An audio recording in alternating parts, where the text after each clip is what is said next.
With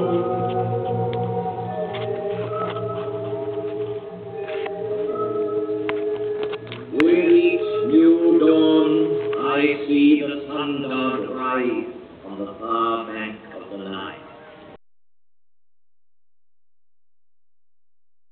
Face, which is turned towards him. And for 5,000 years, I have seen all the suns men can remember come up in the sky. I saw the history of Egypt in its first glow, as tomorrow I shall see the east burning with a new flame. I am the faithful warden at the foot of Giza, so faithful, so vigilant, so near him that he gave me his space for my own. I am a pharaoh's companion, and I am Giza, the pharaoh. Through the ages, I received many names from the people.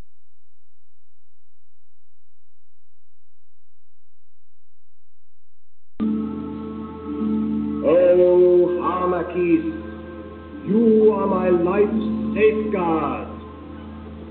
Horus, protect me, oh great God, that I might see you every day. Lord of the desert, Lord of the heavens, Sovereign of eternity. but the name which has remained with me is that given to me by a Greek traveler, the father of history, Herodotus. He called me Sphinx, as if I were from his land, and that name is now mine. Close to the Nile, I watch over the plateau of Giza, over all its monuments of modest or fantastic height. They are tombs.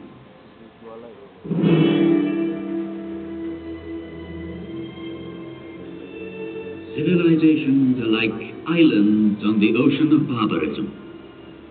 Over this one, the Sphinx has gazed and watched for 5,000 years.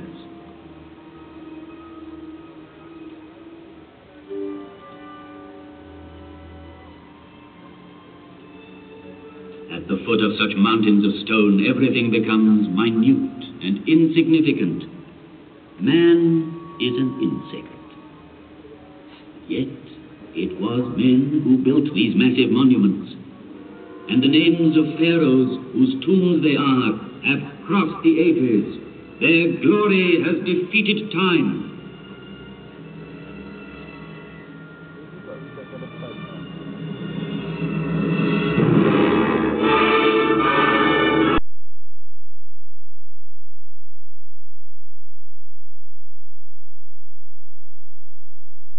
What? Orang angkat kamera. Orang angkat kamera. This is the tomb of...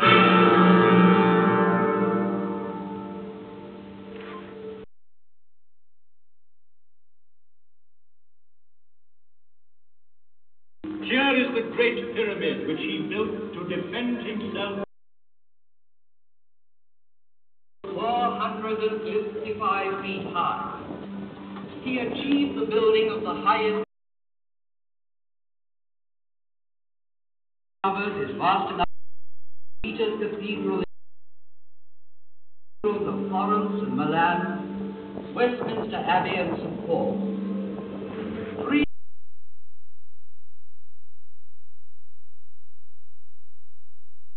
of faithful workmen to achieve this fabulous construction. At the center of it, the pharaoh planned his inner chamber, where his mummy was to lie in splendor for eternity. At the foot of this pyramid, in the rock, a temple was built, and there were kept the barges of Cheops, the barges of night. In these large wooden vessels, the dead pharaoh could continue his voyage in darkness towards eternity. But all that remains of him is a small ivory figure, showing a noble face, the nose aquiline, the jaw determined, and the hieroglyph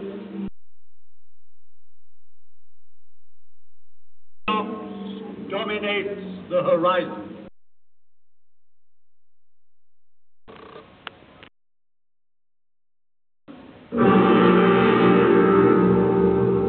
It too bears an inscription, Khephren is great.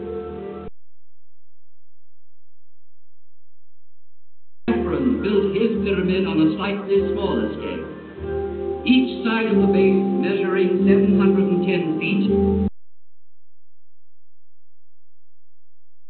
height of 445 feet. The brilliant covering of polished limestone on the apex,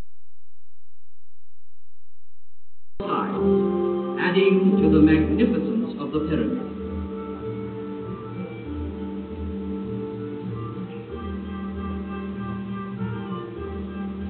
The face of Khephren has come down to us sculpted in green diorite streaked with white.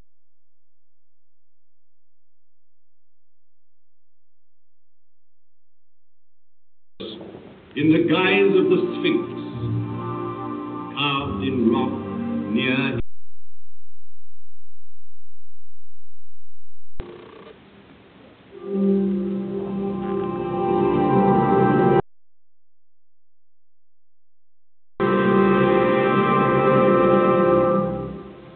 Mycerinus.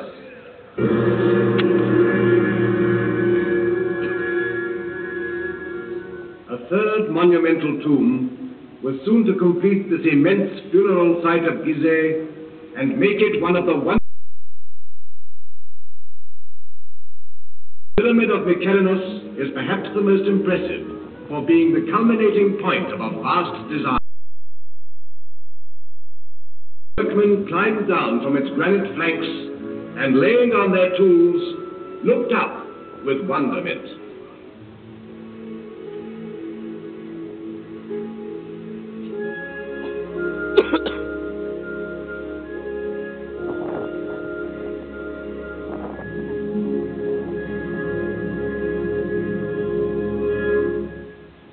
Great and powerful was Memphis, the capital city in the plain which joined Upper and Lower Egypt. Great and powerful were the pharaohs, who on this side of the Nile built for eternity. Its aim accomplished, the fourth dynasty collapsed.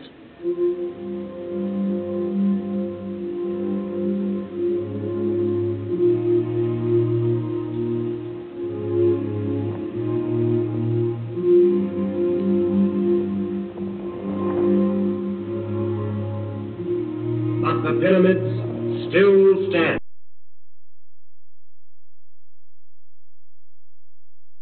Claims, divine is Mycerinus.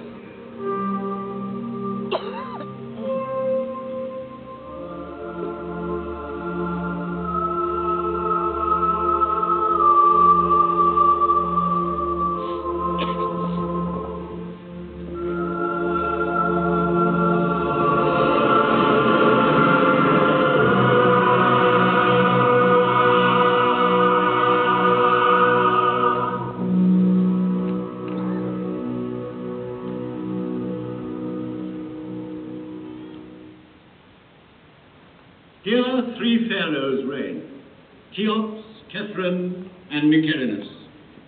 Sarcophagi may be empty, wrappings unwound, yet Cheops, Khephren, and Mycerinus still reign, bearing the double crown of Upper and Lower Egypt. They reign over their court, buried round them, over these small pyramids where their queens lie, over the tombs of their ministers,